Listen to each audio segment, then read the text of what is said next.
नमस्कार दोस्तों, स्वागत है आपका इस वक्त की बड़ी खबर में, जो कि सीधा उत्तर प्रदेश से है। ममता बनर्जी ने 30% वोट के लिए सुभाष चंद्र बोस का अपमान किया, कैलाश विजयवर्गीय। दूसरी बड़ी खबर में बताएंगे बेहतर कानून व्यवस्था वाले राज्य के रूप में हो रही यूपी की पहचान, सीएम योगी। तीसरी बड़ी खबर में बताएंगे सीएम योगी के 2 अहम फैसले, आईएएस आईपीएस और पीसीएस की फ्री कोचिंग कराएगी सरकार, जाने दूसरा क्या। इसी प्रकार के 10 बड़ी खबरों में आपको ले जाएंगे। लेकिन अगर आप भी सीएम योगी और पीएम मोदी के साथ हैं तो आप अभी इस वीडियो को लाइक कीजिए, इस चैनल को सब्सक्राइब कीजिए और घंटी बजाएं और कमेंट में लिखें जय हिंद। रुख करते हैं पहले खबर की तरफ। ममता बनर्जी ने 30% वोट के लिए सुभाष चंद्र बोस का अपमान किया, कैलाश विजयवर्गीय। जी हां दोस्तों, नेताजी सुभाष चंद्र बोस की 125वीं जयंती पर कोलकाता के विक्टोरिया मेमोरियल में आयोजित कार्यक्रम में प्रधानमंत्री नरेंद्र मोदी की मौजूदगी में मुख्यमंत्री ममता बनर्जी द्वारा जय श्री राम के नारे से खफा होकर कार्यक्रम में भाषण नहीं देने पर भाजपा ने हमला बोला है। भाजपा के राष्ट्रीय महासचिव एवं पश्चिम बंगाल भाजपा के प्रभारी कैलाश विजयवर्गीय ने ममता बनर्जी के इस कदम की निंदा की। कहा कि राज्य के 30% मुस्लिम वोटर को खुश करने के लिए ममता बनर्जी ने स्वतंत्रता सेनानी सुभाष चंद्र बसु का अपमान किया है। रविवार सुबह सिलीगुड़ी के न्यू जलपाईगुड़ी स्टेशन पर उतरने के बाद संवाददाताओं से बातचीत में श्री विजयवर्गीय ने कहा कि पश्चिम बंगाल सरकार 30% लोगों के लिए है, 70% जनता के लिए यह सरकार नहीं है। उन्होंने इसे काफी दुर्भाग्यजनक बताया। कैलाश विजयवर्गीय ने कहा कि जय श्री राम या भारत माता की जय के नारे से ममता बनर्जी को अपमानित क्यों किया जाएगा। वास्तव में उन्होंने शनिवार को जय श्री राम के नारे के बाद जो कुछ भी किया वह उनका राजनीतिक एजेंडा था। उन्होंने कहा कि राज्य के 30% वोटरों को खुश करने के लिए यह सब कर रही है और आगामी विधानसभा चुनाव में राज्य की जनता इसका माकूल जवाब देगी। रुख करते हैं अगली खबर की तरफ। बेहतर कानून व्यवस्था वाले राज्य के रूप में हो रही यूपी की पहचान, सीएम योगी। जी हां दोस्तों, यूपी के मुख्यमंत्री योगी आदित्यनाथ ने रविवार को कहा कि उत्तर प्रदेश ने देश में अपनी प्रतिधारणा को बदला है और अब इसकी पहचान दंगाग्रस्त अपराधग्रस्त प्रदेश की नहीं बल्कि बेहतर कानून व्यवस्था वाले राज्य के रूप में है। इसके मॉडल को देश के अन्य राज्य भी अपनाने में लगे हैं। अवध शिल्पग्राम में उत्तर प्रदेश दिवस का उद्घाटन करने के बाद रविवार को आयोजित समारोह को संबोधित करते हुए योगी आदित्यनाथ ने कहा, हमने केवल पेशेवर अपराधी और माफिया पर ही नहीं बल्कि खानदानी अपराधियों पर भी लगाम कसा है,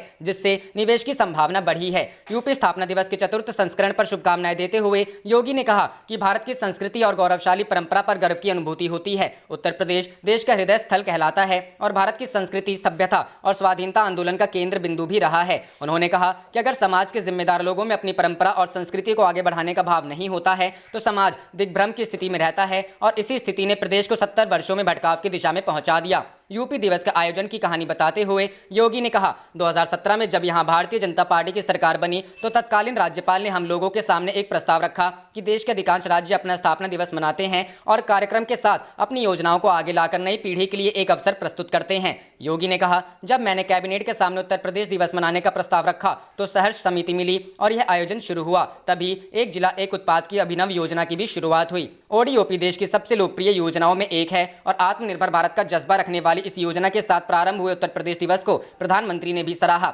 समारोह में उप मुख्यमंत्री डॉक्टर दिनेश शर्मा ने कहा कि पूर्ववर्ती सरकारों में उत्तर प्रदेश के उद्योग धंधे चौपट हो गए थे, लेकिन मुख्यमंत्री योगी आदित्यनाथ की अगुवाई में अब विकास की गंगा बह रही है। उन्होंने कहा कि महाराष्ट्र में उत्तर प्रदेश दिवस बहुत पहले से मनाया जा रहा है, लेकिन उत्तर प्रदेश में इसकी शुरुआत तत्कालीन राज्यपाल राम नाईक की प्रेरणा से मुख्यमंत्री योगी ने कराई। प्रदेश के लघु एवं मध्यम उद्यम एवं निर्यात प्रोत्साहन मंत्री सिद्धार्थ नाथ सिंह ने एक जिला एक उत्पाद योजना की चर्चा करते हुए कहा कि इससे ग्रामीण अर्थव्यवस्था मजबूत हो रही है। उन्होंने दावा किया कि योगी के विकास मॉडल पर आने वाले समय में हार्वर्ड जैसे विश्वविद्यालय शोध करेंगे। इस मौके पर मुख्यमंत्री ने महिला व पुरुष खिलाड़ियों, उद्यमियों, युवाओं, दुग्ध उत्पादकों तथा किसानों को विभिन्न पुरस्कारों से सम्मानित किया। समारोह में राज्य के कृषि मंत्री सूर्य प्रताप शाही, नगर विकास मंत्री आशुतोष टंडन समेत कई मंत्री और वरिष्ठ अधिकारी मौजूद थे। उल्लेखनीय है कि 24 जनवरी 1950 को उत्तर प्रदेश की स्थापना हुई थी। पूर्व राज्यपाल राम नाईक की पहल पर उत्तर प्रदेश दिवस की शुरुआत योगी आदित्यनाथ के नेतृत्व वाली भारतीय जनता पार्टी की सरकार ने की थी। इस बार उत्तर प्रदेश दिवस का 4था संस्करण मनाया जा रहा है। रुख करते हैं अगली खबर की तरफ। सीएम योगी के 2 अहम फैसले, आईएएस आईपीएस और पीसीएस की फ्री कोचिंग कराएगी सरकार, जाने दूसरा क्या। जी हां दोस्तों, देश के सबसे बड़े राज्य उत्तर प्रदेश के स्थापना दिवस यानी उत्तर प्रदेश दिवस के अवसर पर मुख्यमंत्री योगी आदित्यनाथ ने बेरोजगार और प्रतियोगी परीक्षाओं की तैयारी करने वाले जरूरतमंद युवाओं तथा दूसरे राज्यों व विदेश में रोजगार के लिए गए यूपी के कामगारों के लिए 2 अहम घोषणाएं की। यह गोमती नगर विस्तार स्थित अवध शिल्पग्राम में आयोजित भव्य समारोह में मुख्यमंत्री ने कहा कि उनकी सरकार आगामी वसंत पंचमी से अभ्युदय के नाम नाम से एक नई योजना शुरू करने जा रही है। इस योजना के तहत नीट, ITI, JEE, UPSC की प्रतियोगी परीक्षाओं की तैयारी करने वाले जरूरतमंद युवाओं को अब अपने जिले व मंडल में ही निःशुल्क कोचिंग की सुविधा प्राप्त होगी। योजना की शुरुआत प्रदेश के 18 मंडल मुख्यालयों से की जाएगी। उसके बाद इस योजना का हर जिले में विस्तार होगा। योजना के तहत इन प्रतियोगी परीक्षाओं के लिए प्रदेश सरकार के अनुभवी अधिकारियों के अलावा विश्वविद्यालयों के विषय विशेषज्ञ शिक्षकों का पैनल तैयार किया जाएगा, जो फिजिकली और वर्चुअली इन प्रतियोगी परीक्षाओं की तैयारी करने वाले युवाओं का मार्गदर्शन करेगा। उन्होंने कहा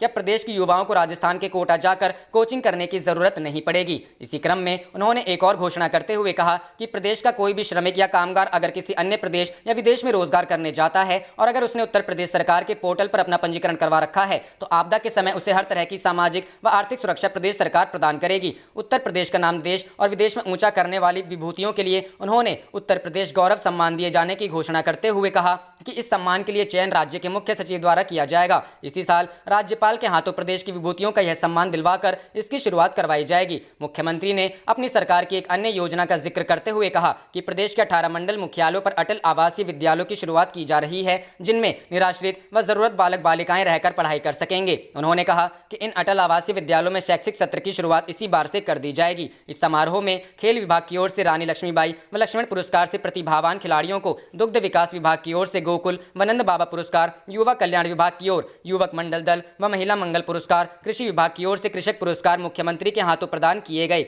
साथ ही तमाम हस्तशिल्पियों व कारीगरों को सम्मानित किया गया। उन्हें टूल किट वितरित किए गए। रुख करते हैं अगली खबर की तरफ। West Bengal assembly election 2021, Trinamool Congress के 16 हैवीवेट नेताओं के भाजपा में शामिल होने की संभावना। जी हां दोस्तों, बंगाल में विधानसभा चुनाव से पहले तृणमूल कांग्रेस में नेताओं के पाला बदल से पार्टी की परेशानियां बढ़ती जा रही है। सूत्रों का कहना है कि अब मंत्री, पूर्व मंत्री, सांसद व विधायक समेत 16 हैवीवेट तृणमूल नेताओं के भाजपा में शामिल होने की संभावना है। 30 जनवरी को गृह मंत्री व भाजपा के कदावर नेता अमित शाह बंगाल दौरे पर आ रहे हैं। माना जा रहा है उसी दिन ये नेता भाजपा में शामिल होंगे। हाल ही में तृणमूल कांग्रेस के 9 विधायक, एक सांसद भाजपा में शामिल हुए हैं। इसके बाद तृणमूल के 2 मंत्री लक्ष्मी रतन शुक्ला व राजीव बनर्जी ने मंत्री पद से इस्तीफा दे दिया है।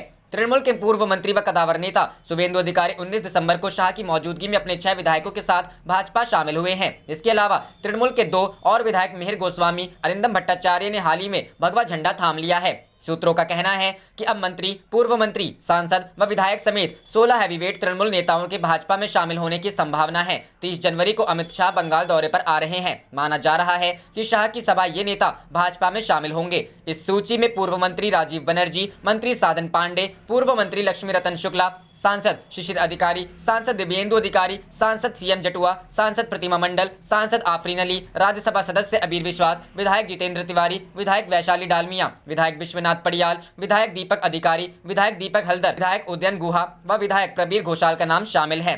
तृणमूल कांग्रेस में इन दिनों बागी नेताओं की फहरिस्त लगातार बढ़ती जा रही है। ज्यादातर नेता पार्टी के रणनीतिकार प्रशांत किशोर की कार्यशैली से काफी खफा हैं। इसके अलावा कुछ नेता पार्टी में उचित सम्मान नहीं मिलने का भी रोना रो रहे हैं। वहीं भाजपा का कहना है कि तृणमूल के अनगिनत नेता पार्टी के संपर्क में हैं। अमित शाह ने बंगाल भाजपा को विधानसभा चुनाव में 200 सीटें जीतने का लक्ष्य दिया है। रुख करते हैं अगली खबर की तरफ। हुनर हाट का उद्घाटन कर बोले CM योगी, आत्मनिर्भर भारत की आधारशिला है स्वदेशी और स्वावलंबन। जी हां दोस्तों, उत्तर प्रदेश के मुख्यमंत्री योगी आदित्यनाथ ने शनिवार को कहा कि नेताजी सुभाष चंद्र बोस और स्वतंत्रता संग्राम सेनानियों ने भारत को गुलामी से मुक्त कराने के लिए जो उद्घोष किया था, उसका मूल मंत्र स्वदेशी और स्वावलंबन था और आत्मनिर्भर भारत की आधारशिला भी स्वदेशी और स्वावलंबन है। मुख्यमंत्री योगी आदित्यनाथ ने लखनऊ के अवध शिल्पग्राम में दस्तकारों और शिल्पकारों के सामानों की बिक्री के लिए केंद्रीय अल्पसंख्यक कार्य मंत्रालय द्वारा आयोजित 24वें हुनर हाट के उद्घाटन के बाद कहा कि हमारा परंपरागत उद्यम ही आत्मनिर्भर और स्वावलंबी भारत का आधार है। हुनरमंद कारीगरों को प्रोत्साहित करते हुए उन्होंने प्रधानमंत्री नरेंद्र मोदी और केंद्रीय अल्पसंख्यक मामलों के मंत्री मुख्तार अब्बास नकवी के प्रति आभार जताया। योगी ने कहा,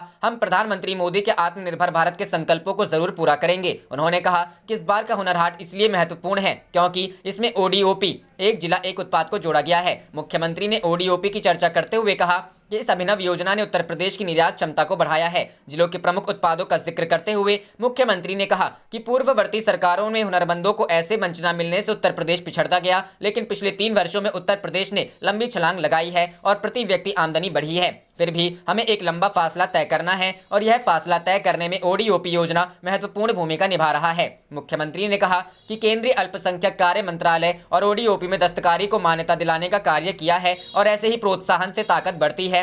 तो आत्मनिर्भर भारत की परिकल्पना साकार होती है। सीएम ने कहा कि प्रधानमंत्री ने ब्राजील को कोरोना वायरस संक्रमण से बचाव के लिए टीका भेजकर आत्मनिर्भर भारत का एहसास कराया और साथ ही वसुधैव कुटुंबकम की भावना को भी बल दिया है। ब्राजील के राष्ट्रपति के ट्वीट की चर्चा करते हुए योगी आदित्यनाथ ने प्रधानमंत्री के प्रति आभार जताया और कहा कि पूरा भारत आज गर्व की अनुभूति कर रहा है। इससे पहले अल्पसंख्यक मामलों के मंत्री मुख्तार अब्बास नकवी ने समारोह को संबोधित किया। उन्होंने कहा कि देश के हर राज्य में हुनर की शानदार विरासत है। यह विरासत लुप्त हो रही थी और जो मौका मिलना चाहिए नहीं मिला, इसलिए देश के हर कोने में हुनर हाट की शुरुआत की गई और 5 लाख से ज्यादा दस्तकारों व शिल्पकारों को हुनर हाट के जरिए रोजगार दिया गया। नकवी ने कहा कि प्रधानमंत्री के वोकल फॉर लोकल के संकल्प को हम आगे बढ़ा रहे हैं और इसे ग्लोबल बना रहे हैं। उन्होंने बताया कि पुर्तगाल ने हुनर हाट के लिए आमंत्रित किया है और वहां हुनर हाट का आयोजन किया जाएगा। नकवी ने जर्मनी, पेरू और रूस समेत कई देशों में भी हुनर हाट आयोजित करने की जानकारी दी। आप देख रहे थे आपका अपना चैनल जय हिंद जय भारत।